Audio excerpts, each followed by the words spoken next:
बराबर है 90 अंश। ठीक है, तो हमें तो फिर एक और चीज दिया है कि CD लंब है AB, सिद्ध कीजिए BC स्क्वायर बटा AC स्क्वायर बराबर है BD बटा AD, यानी आकृति के अनुसार है। तो आकृति हम बनाएंगे, तो आकृति दिया हुआ है। ठीक है,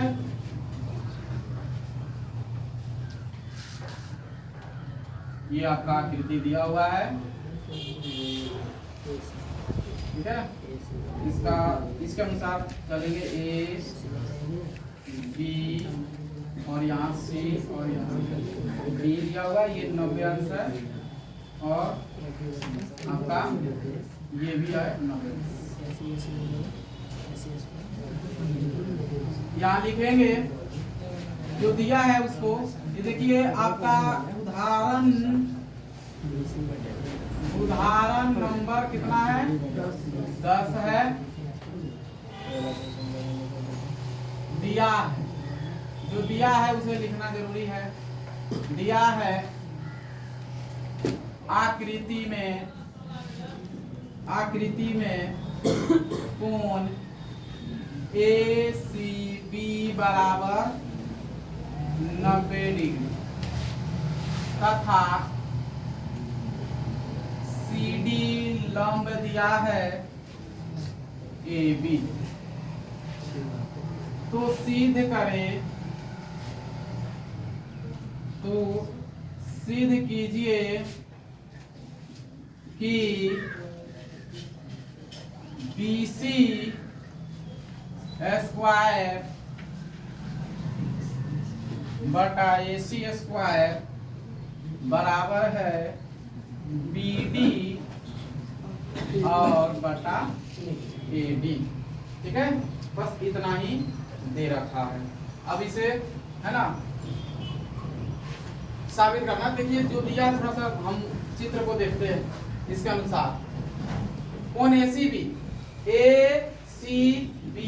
90 लिखा है ना, ये 90 है। ठीक है पूरा।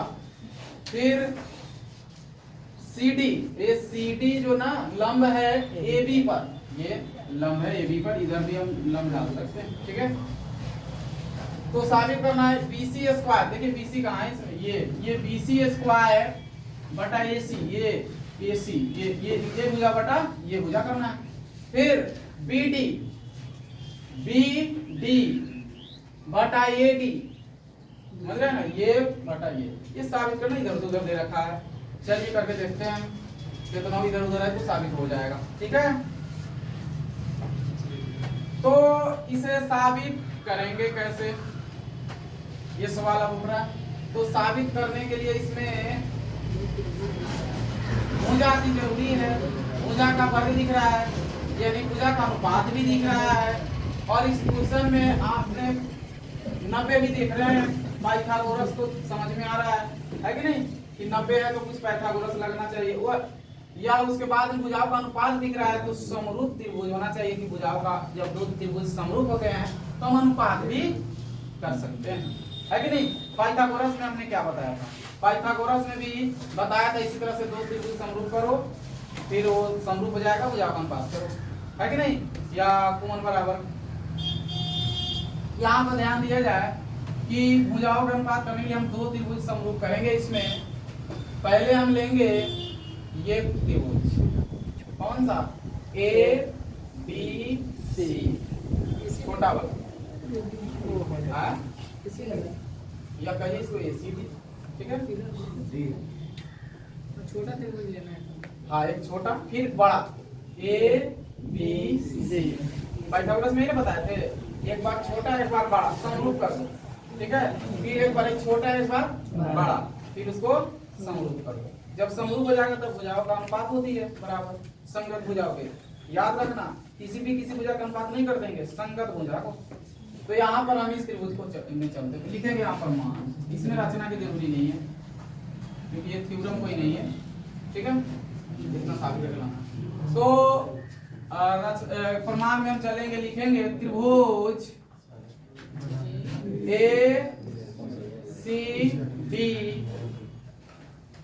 ACD तथा त्रिभुज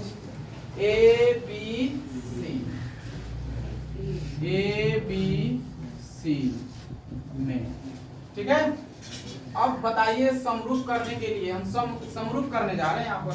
तो जब समरूप करेंगे तो कम से कम दो त्रिभुज का कोण बराबर होना चाहिए। तो दोनों क्या हो जाएगा समरूप? बताइए कौन कौन होगा? कोई कोण इसमें दो समरूप दिख रहा है, बराबर दिख रहा है? तो देखिए त्रिभुज ए सी बी में और ए बी सी में दोनों में ये आ रहा है। देखिए दोनों में क्या कॉमन दिख रहा है? ए। देखा मतलब कोण ए उभयनिष्ठ होगा बराबर ए क्या हो जाएगा? हाँ उभयनिष्ठ हो जाएगा। एक तो मिलेगा, एक और बता दो। सी हो जाएगा सर। देखिए कोण ए बी सी यानी कि कोण डी 90 अंश का है, तो कोण सी भी आपका कोण दिया है, पहले ही से दिया है, कोण ए सी बी भी दिया है, कहता ना दोनों मिलकर यानी समकोणिक है ना। तो जब दोनों यहाँ पर देखिए ना, ये भी है सी डी लंब ए बी, तो ये जो डी लंब है तो लंब सी डी डी को भी हम 90 दर्शा सकते हैं और सी को भी 90 लिख सकते हैं। दो गुण तो हम लिख सकते हैं आता हुआ त्रिभुज ए सी डी समरूप हो जाएगा त्रिभुज ए बी सी कथी से? एंगल समरूपता। ठीक है, यहाँ पर ध्यान दीजिए। तो दोनों समरूप हो गया तो दोनों के संगत हो जाओगा अनुपात बराबर। चलते हैं दोनों त्रिभुज के संगत खोजते हैं। तो देखिए इसके संगत बनाने खोजने के लिए आप बटा करने के लिए इसको अलग से एक रब करना पड़ेगा, तब जाके होगा, ऐसे मिलेगा ही नहीं। तो देखिए इस त्रिभुज को पहले हम बनाते हैं अलग से। देखिएगा समझिएगा, ये अगर समझ जाते हैं ना तो समझिए आपका पाइथागोरस क्लियर। पाइथागोरस इस तरह ना बताए होंगे। चलिए हम इस त्रिभुज को बनाए तो इसका नामांकन कर दीजिए। यहाँ डी है 90, यहाँ डी दे देंगे, फिर इसके सामने सी है, इसके सामने ये ए, इस छोटा वाला को बना लिया ए सी डी। चलिए अब बड़ा वाला एबीसी को बनाते हैं। तो जैसे घुमा है 90 यहाँ, इसी तरह से ना बनाएंगे हम, इसी तरह से एकदम सेम, और इधरे घूमना होना चाहिए क्योंकि ये भी समकोण त्रिभुज है, यही समझने वाली बात। अब यहाँ पर C है 90, जो D है तो D किसी के बराबर है? D देखिए कौन ACD यानी बीच में C आ रहा है ना, तो C के बराबर है, यानी कि C 90 है तो D भी 90 है। तो यहाँ पर हम क्या दे देंगे? C दे देंगे। यहाँ A बराबर A उभयनिष्ठ है, A बराबर A, एक मतलब भाई A है तो एक संगतिया हेलमपति हो जाएगा, A हो जाएगा। ठीक है, वहां से माता फिर बच गया जो क्या हो जाएगा?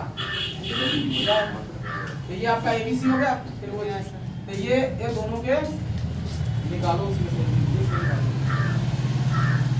तो ये दोनों को आप क्या करेंगे? यहाँ भुजाओं का अनुपात करेंगे। तो भुजाओं का अनुपात करने के लिए आपको पता है पहले देखना होगा कि इसमें साबित क्या क्या करना है। हमको बीसी एसी बीडी एबी यह ना लेना है।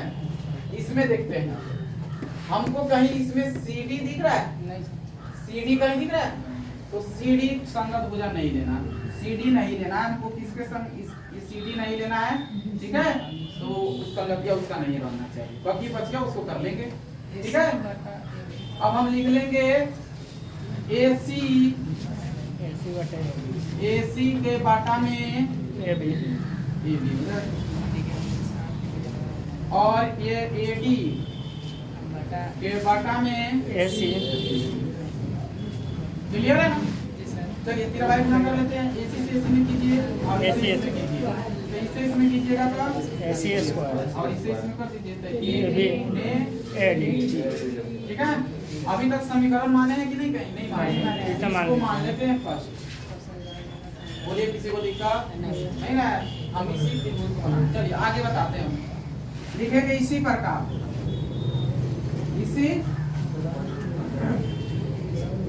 इसी प्रकार आप चलेंगे इस छोटा वाला त्रिभुज में। ये तो अब कहेगा किसी आ जाएगा ना कि मेरे को क्यों नहीं ले रहे, तो इसको भी ले लेते हैं। अब ये छोटा वाला त्रिभुज फिर बड़ा वाला, क्योंकि बड़ा में ही तो दोनों छोटा बना है। तो लिखेंगे यहाँ पर त्रिभुज बी सी डी और त्रिभुज एबीसी। अब दोनों को कर दो फिर समूह।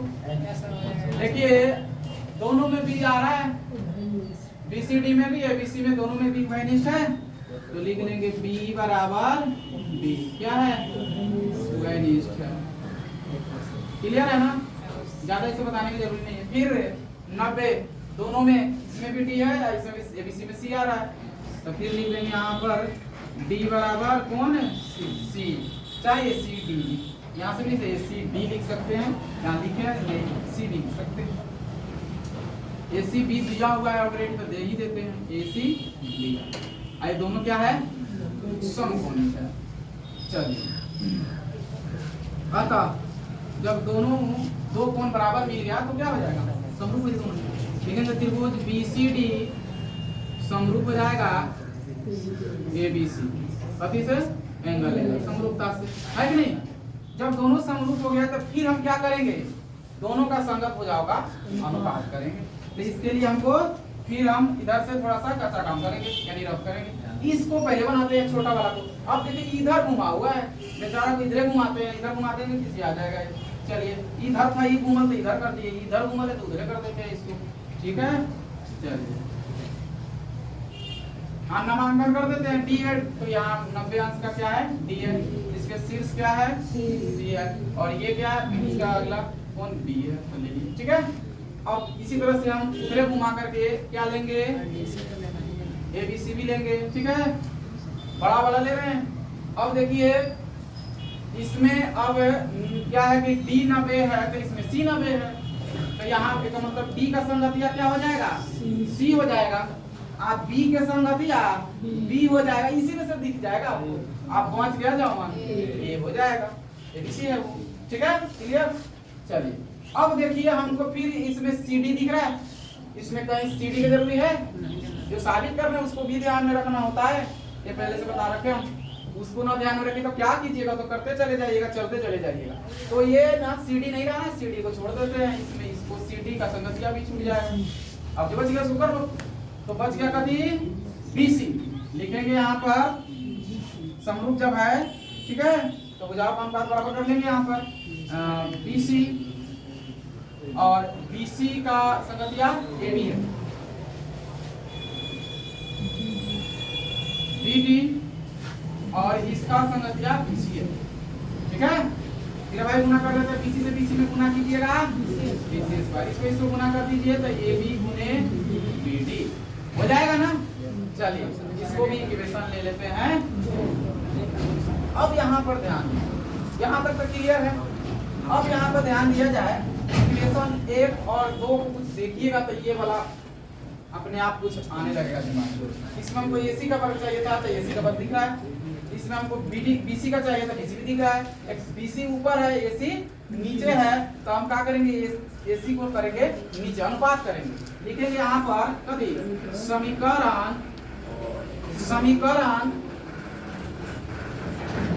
2 पहले लिखना, BC आपका है ना, पहले लिखेंगे समीकरण 2 भागा 1, BC नीचे है ना, तो देखिए ना 1 है, भागा कर देते हैं, करने समझ में आ, यानी कि 2 में 1 से भागा कर देते हैं, करते हैं भाग।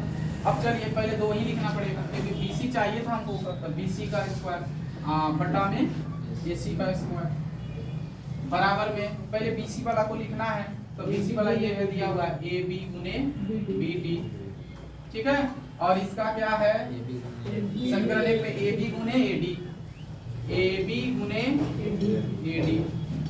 समझ में आ रहा है ना।